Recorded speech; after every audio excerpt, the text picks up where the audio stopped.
Well, every user of diesel or petrol vehicle will now pay 100 Ghana cedis every year after Parliament passed the Emissions Levy Bill into law before rising for Christmas break. The government says this levy will help Ghana stay within its commitment to the climate change agenda. Minority Leader Dr. Kaisel Atuforsen says the tax has not been well thought through. What sort of tax is this? It's regressive. It's regressive because the person using a motorbike should not pay the same tax to the person using Lexus LX 570. The Speaker, so we should be careful what we are legislating on. The Speaker, aside that, the second leg is a tax on carbon dioxide equivalent emission from specific sectors. The Speaker, and these are the sectors. Construction sector. So if you have a construction company and you produce any form of what I don't go describe as smoke, smoke. The Speaker, one ton of smoke is 100 Ghana cedis per annum. How are you going to measure that? Tell us, how are you going to measure 1 ton of smoke? The Speaker, 2 tons, 200 Ghana, 3 tons, 400 Ghana, 4 to 5 tons, 500 Ghana. So how are you going to measure it? You are taxing Okada, you are taxing Prajia, you are taxing Uber cars, you are taxing Petrol, and you are also taxing Mahama Kandu.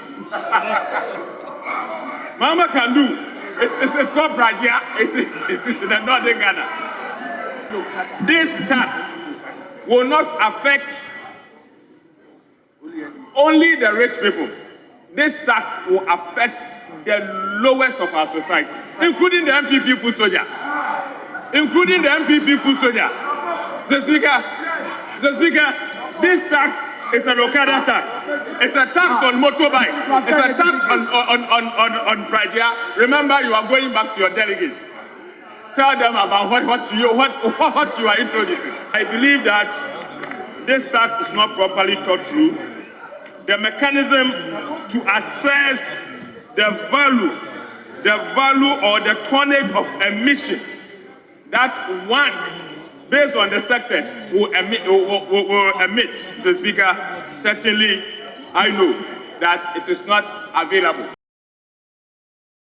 Nigeria Minister Dr. Matthew Poku-Prempeh says the world is moving on from internal combustion vehicles and this levy is to help propel the country to the new era of electric vehicles.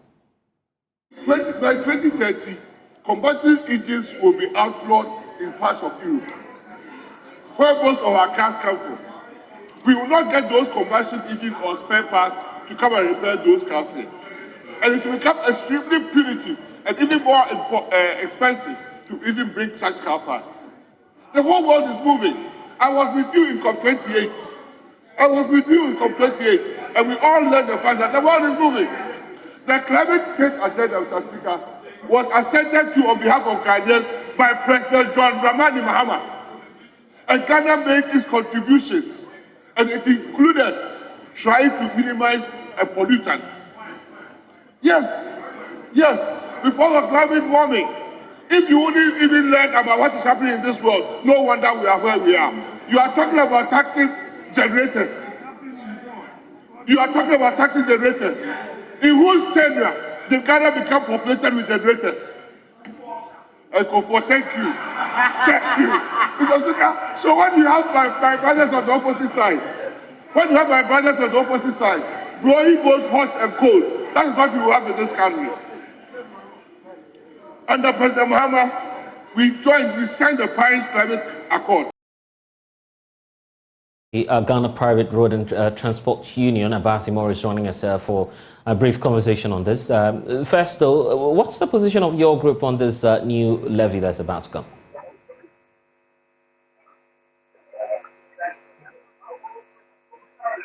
Abasi Morris, if you can hear me, I'm just asking about the position of your group, GPRTU, on this new levy.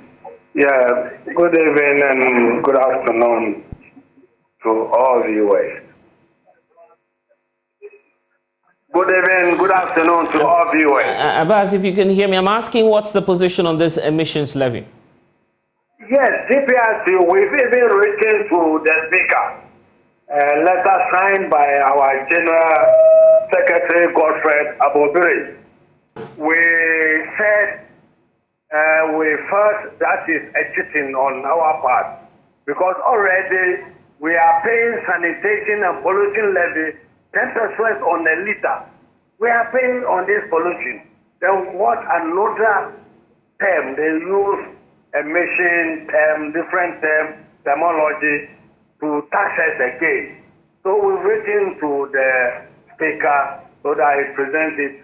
We want to create awareness to our representatives in Parliament that no, first this should be exempted or it should be changed. So we've written, we are not happy with it. Secondly, we also saw somewhere, I think, either chapter 3 or class 3 on the taxes. There's one tax also indicating that apart from personal taxes, the items in connection with the mobile vehicles, etc., etc., we are also going to be, there will be another tax on those items. And we are saying we are already pending with the current prices. So we indicate that also in the letter we wrote to the Speaker as well. And surprisingly,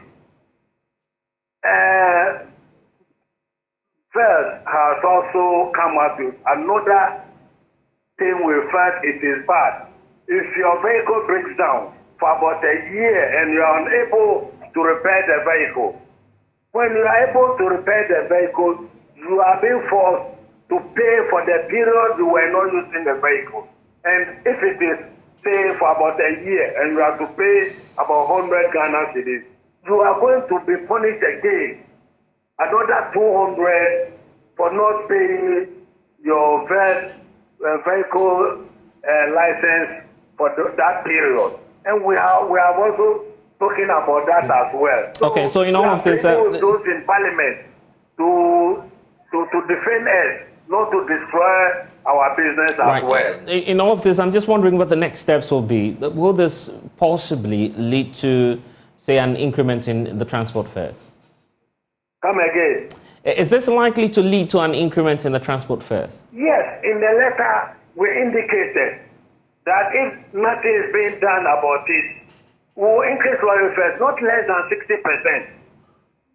We indicate this in the letter as well, that where we have gotten to, we are pleading with Parliament to do something about it. And you are looking at 60%, you say? We have no choice than to come out with the adjustment and make sure we live with the situation. Okay, well, what's accounting for the 60%?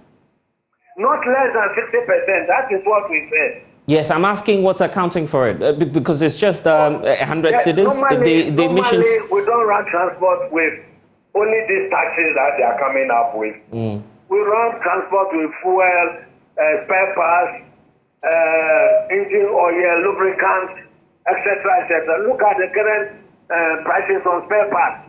And with this extra tax, fast tax on it again, meaning what we are crying over today is going to be worse than we are experiencing today. So we have so many components which involved in running transport. I see. Any response so far from the Speaker of the House? Come again? Any response so far from the Speaker of Parliament? No. For now, we haven't had any response. We are currently on break. We will be resuming officially on the 12th. So hopefully by the time we resume officially, we might have received something from them. Okay then. Grateful for your time. Abasi Moro works with the GPRTU, sharing their thoughts on this emissions levy and a possible, hike in transport fares. Not a good time, of course, for those of you who will be going in for those services. You're watching The Pulse on the Joy News channel. We'll get back with more. Please stay.